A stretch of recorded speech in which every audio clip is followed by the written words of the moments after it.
Alright, so here's my artwork that's open up in Photoshop right now. And what I did is I drew this by pencil on a piece of paper. And then to darken the lines, I used a Sharpie. I then adjusted my brightness levels and my contrast levels on the scanner to make the lines even darker. So right now we're in Photoshop and everything's looking pretty good with my lines and all. However, if I use pencil or maybe I didn't adjust the settings too good on my scanner, I might need to darken up the lines.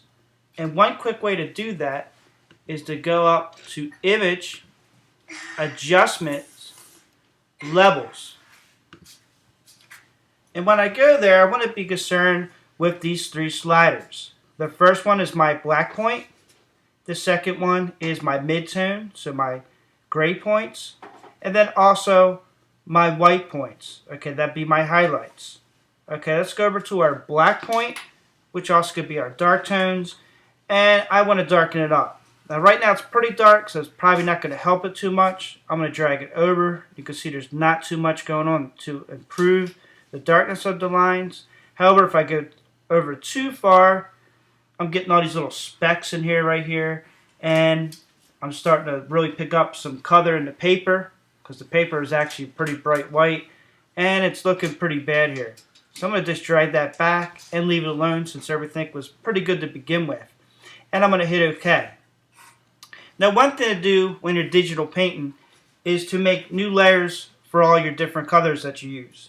And you don't want to paint on the outline layer with all your artwork. And you can see right here, there's only one layer. Okay? So what I want to do is go ahead and call that, go where layer 0 is, and I'm going to go inside there, and I'm going to call it outline. Alright? And then when I go there, I'm going to go over and show you by using a brush why we shouldn't paint in this layer. So I'm going to go ahead and paint over it. And let's say I messed up, which I am right here. And if I would use my eraser, and you could see, let's say I want to erase just that black, what I'm doing is I'm also erasing my outline layer. Okay, my layer with my original artwork. And what you're seeing right there is called transparent pixels. Okay, and they look like a little checkerboard. Okay, that means there's nothing there. It's transparent. You can see through it. There's nothing there. No color, no image, no nothing. Okay, so what I want to do is I'll step back, edit, step back, probably what, 2 times. There we go. All right, now we're back to our original work. So what I want to do so we can't affect our original work is I want to go over to our layer panel, and I want to go to our padlock right here, and I want to go ahead and lock this layer. So now if I go over to where my brush is, I cannot paint over it. It's going to say it's locked. Or if I go to my eraser tool, it's going to say that this layer is locked. And that's what I want. So now what I want to do is go over to my layer panel and click a new layer. Okay? It's right next to your trash can. It'll say create a new layer. If you go over and highlight, it'll pop up. Alright, so I'm going to hit that. And there's my layer 1. And let's say we're going to paint this building first. And we could call this building 1. So we'll know all our color in relation to that building is on layer 1. So I'm going to go ahead and click in there and type in building 1. Hit enter. Alright. And I'm going to go over here and select my magic wand. Okay. Now right now I see a lot of people that do this by an accident, is that they'll try to use their magic wand to make a selection, and then what they're doing is they're selecting everything and they're getting frustrated and they're wondering why. That's because, as you can see in the thumbnail, that it's just transparent pixels right there. There's nothing there. Okay, so that's why it's selecting everything. So what you want to do is go down to your outline layer where your artwork actually is. Okay, and there's paths all over the place. If we want to go and click on our roof now on our building 1. Okay, so here's building 1, and we selected the roof, and now we have our marching ants. Okay, we made a selection. So that means nothing outside of this is going to be affected when I paint that roof.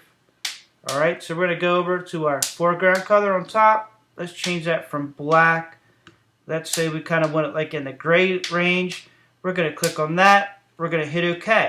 We're then going to go up to the top layer, building 1, and we're going to go ahead and paint over our roof right here.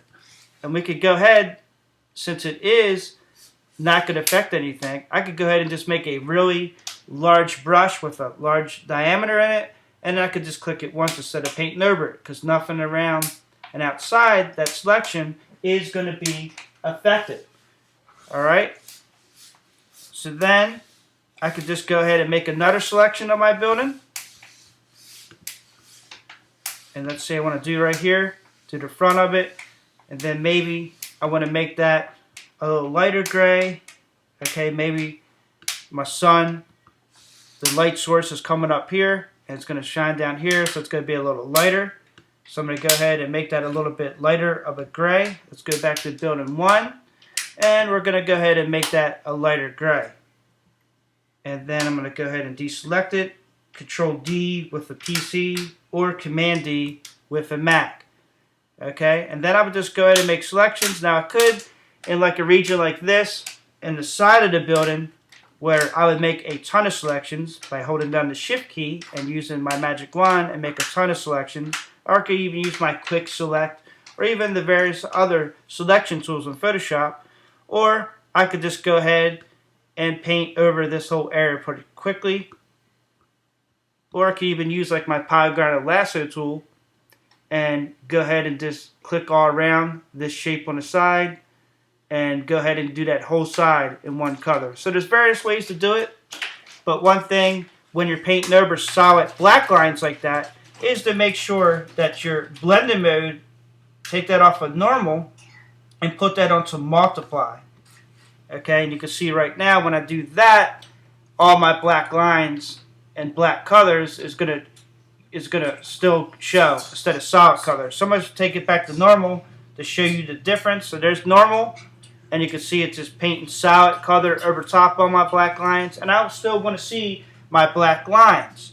So I'm going to take that back to normal, and when I do that, then you could go ahead and see those black lines. Alright, so we're going to speed up this process by 1000%. I'm going to pause it and come back after I color all the different areas so that you can see it, and it's going to be a whole bunch of different layers. So let's pause this for a second and then we will be back. Alright, so here's my one perspective city that I now digitally painted in Photoshop. Okay, it's definitely a lot more forgiving than painting or using pastel colors or anything like that, because if you make a mistake, you're kind of screwed. But this way, I can mess up, I can use my erasers, or as you can see right here, I have a lot of different layers because I like putting all my different colors on different layers, and I like grouping them so all the colors in relation to building 1 or building 2, I will put them all in that group. And then if I want to go back and totally change building 1's colors or whatever, I could go ahead and do that pretty quickly. Where it'd be a little bit different if all the colors were just on one layer. Okay, be a little bit more difficult to make and fine-tune certain areas. Okay, but I kind of like just everything on its own layers. And making groups for each part of the artwork. So you can see here it definitely makes an improvement from having just the illustration just drawn up with pencil and then a Sharpie and then bringing it in to Photoshop and really enhancing it and digitally painting. So I hope that this little tutorial that I showed you will help you. If you have any questions, you could definitely ask it at the bottom on YouTube, and I'll be pretty quick to answer it. But there's definitely going to be more videos coming out for me, just some basic tutorials to help those new to Photoshop. Alright, thanks a lot, and if you hear any background noise and all, it is my 4-year-old daughter that's been homesick for a few days, and she's feeling a little bit better, and she wants me to play with her, so she's a little anxious for me to play with her, and she's just been making a lot of noise in the background, and she wants me to really play with her. So I'm going to go ahead and sign off, and I'm going to go play with her. So, and she's smiling right now. Yeah, she's real excited. So, till next time, thanks a lot for viewing my video.